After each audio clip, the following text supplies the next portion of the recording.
Se o animal possui nossos vícios, possui também nossas qualidades.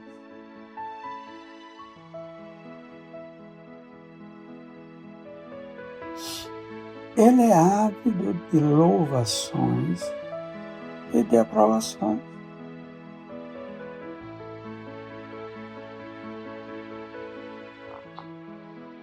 Com que entusiasmo o cão recebe nossas carícias e nossos elogios?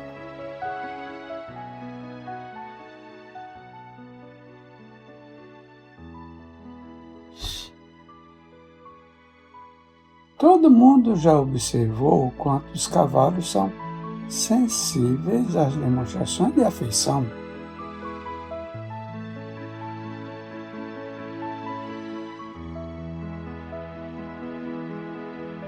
Que ardor eles põem em suas corridas, não se deixando ultrapassar por seus rivais?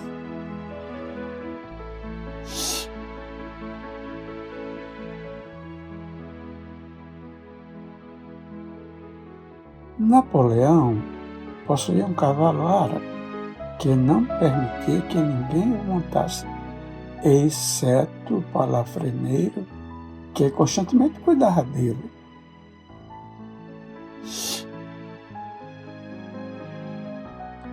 Quando era montado por esse homem, seus movimentos eram lentos e comuns.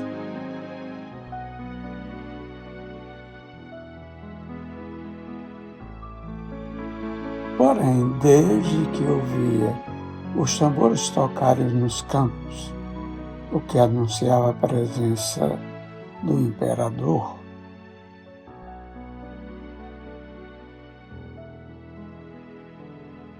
ele se endireitava com orgulho, agitava a cabeça em todos os sentidos, batia as patas no chão.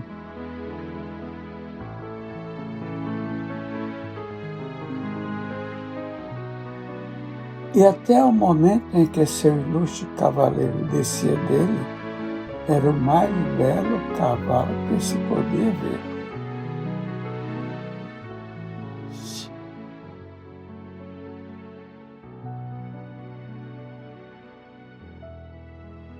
Cita-se o caso de uma macaca que todas as vezes que lhe dava um lenço, enroupava-se com ele.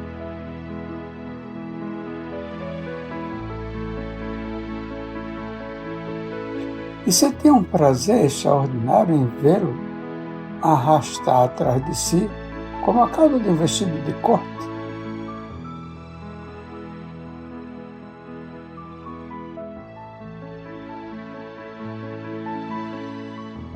Algumas espécies, como o gato e o elefante, possuem o instinto do pudor e não se acasalam senão solitariamente.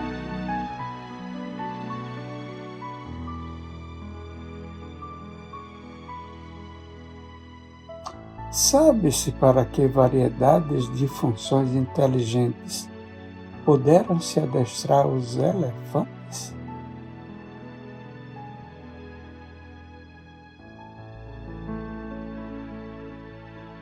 Tornados boas crianças, e os cães dos quais fizeram auxiliares da justiça.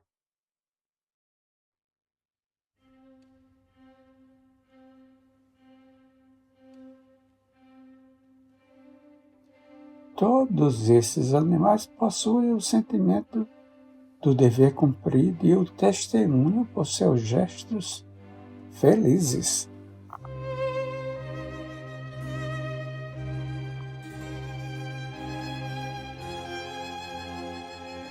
Acrescentemos, enfim, que numerosas observações conduzem-nos a supor que, tanto no animal como no homem, há um corpo astral.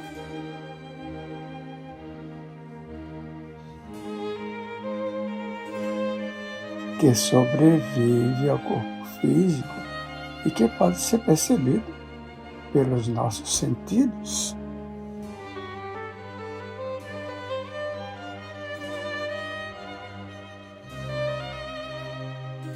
que nos permite crer que há, tanto para um quanto para o outro, uma lei de evolução.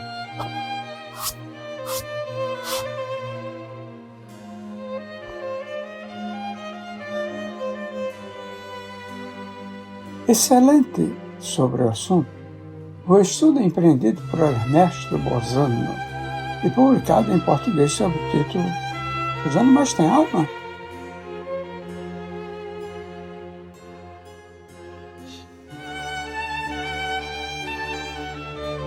Um outro assunto de incerteza nessa questão ainda tão obscura da alma dos bichos.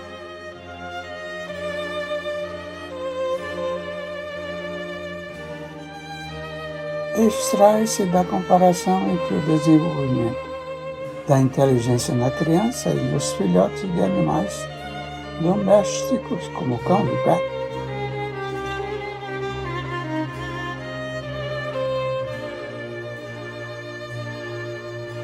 Como é possível que uma alma, toda formada por existências precedentes, possa, em suas primeiras manifestações,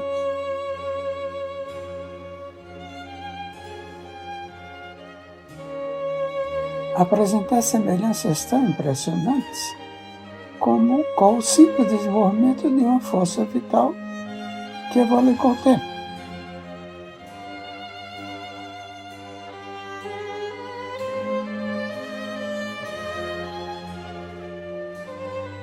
Uma observação reproduzida por Ribot em seu livro Maladie de la Mémoire, as páginas 65 e 36,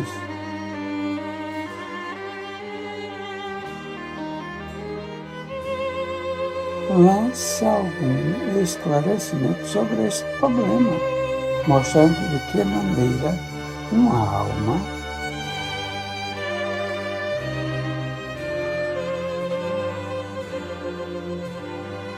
cuja existência é incontestável reaprende a servir-se de seu corpo.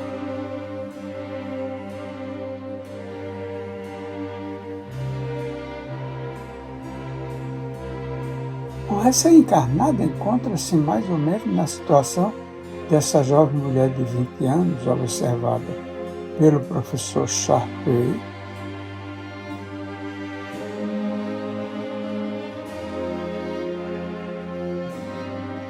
que após haver dormido durante 2 meses, retorna pouco a pouco a seu estado normal, não mais se recordando de nada.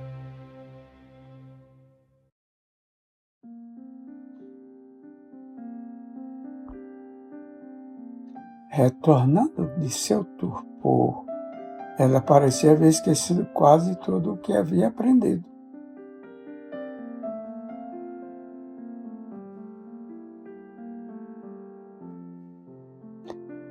Tudo lhe parecia novo. Não reconhecia uma pessoa sequer, mesmo seus parentes mais próximos.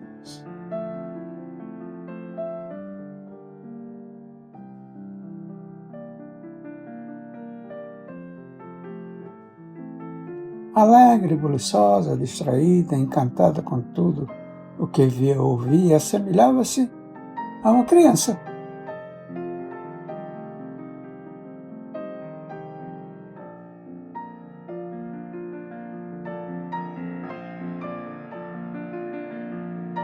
Em breve tornou-se capaz de manter a atenção.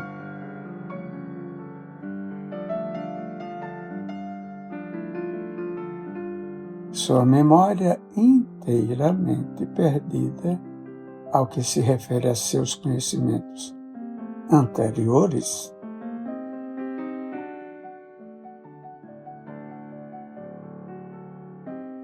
era bastante viva, bastante sólida para tudo o que havia visto e ouvido desde a sua doença.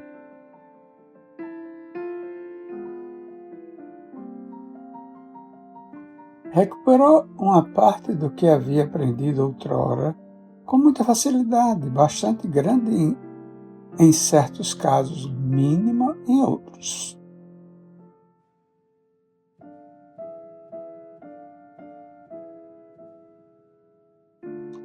É notável que, apesar de o processo seguido para reconstituir seus conhecimentos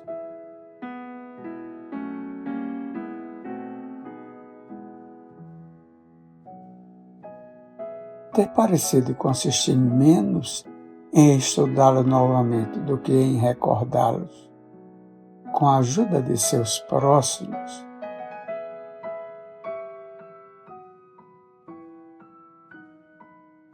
no entanto, mesmo agora, ela não parece ter consciência, no mais fraco grau, de tê-los possuído outrora.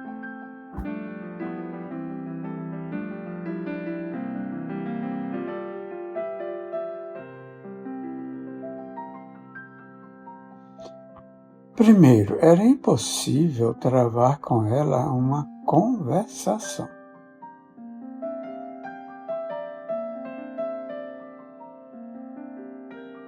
Ao invés de responder minha pergunta, repetia textualmente em voz alta.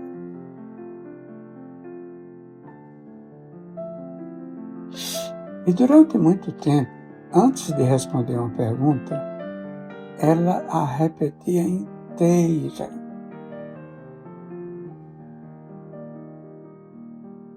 Não tinha originariamente senão reduzido o número de palavras a seu dispor.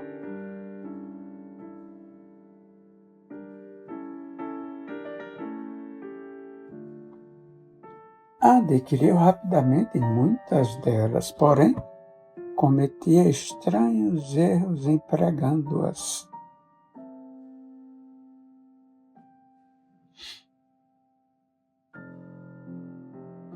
No entanto, em geral, não confundia senão as palavras que, juntas, tinham alguma relação.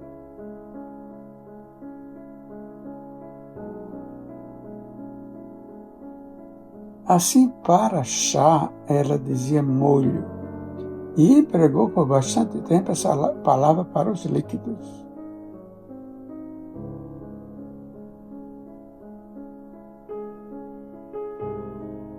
Para branco, ela dizia preto, para quente, frio, para minha perna, meu braço, para meu olho, meu dente, etc.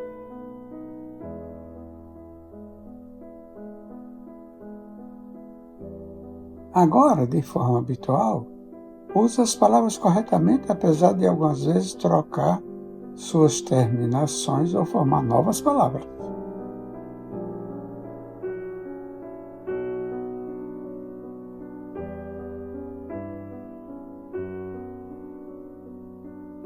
Ela ainda não reconheceu ninguém, mesmo dentre seus mais próximos parentes.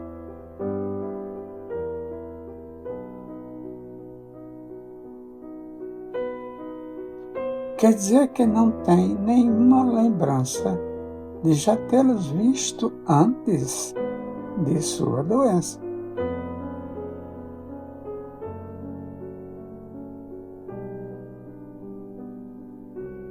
Designa-os por seus nomes ou pelos que ela lhes deu, mas considera-os como novos conhecidos e não tem nenhuma ideia de seu parentesco consigo.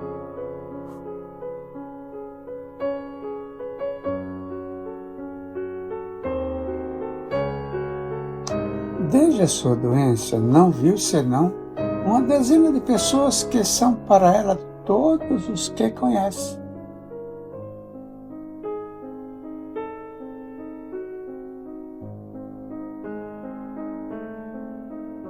Aprendeu novamente a ler, porém foi necessário começar pelo alfabeto, pois ela não mais conhecia uma letra sequer.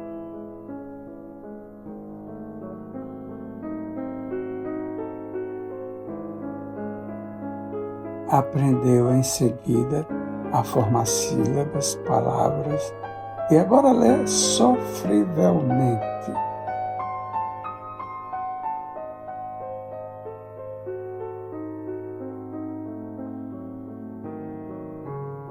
O que ajudou nessa reaquisição foi cantar a letra de certas canções que lhe eram familiares.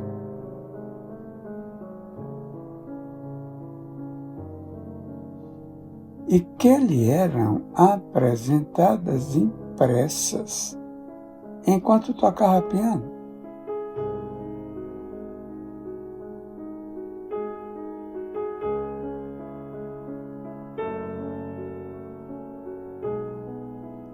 Para aprender a escrever, começou pelos estudos mais elementares.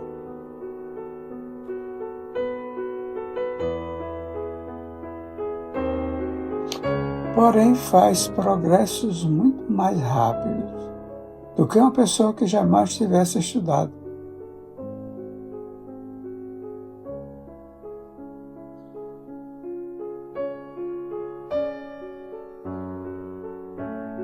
Pouco depois de ter saído de seu torpor, pôde cantar várias de suas antigas canções e tocar piano com pouca ou nenhuma ajuda.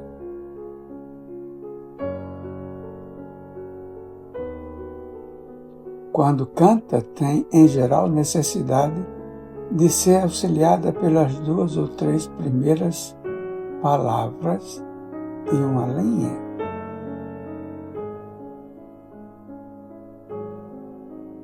E termina o resto de memória, ao que parece.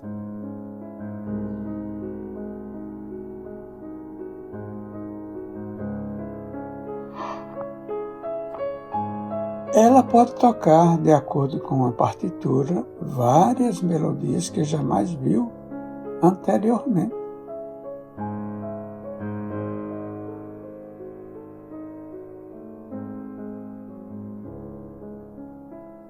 Aprendeu sem dificuldade diversos jogos de cartas, sabe tricotar e fazer trabalhos semelhantes.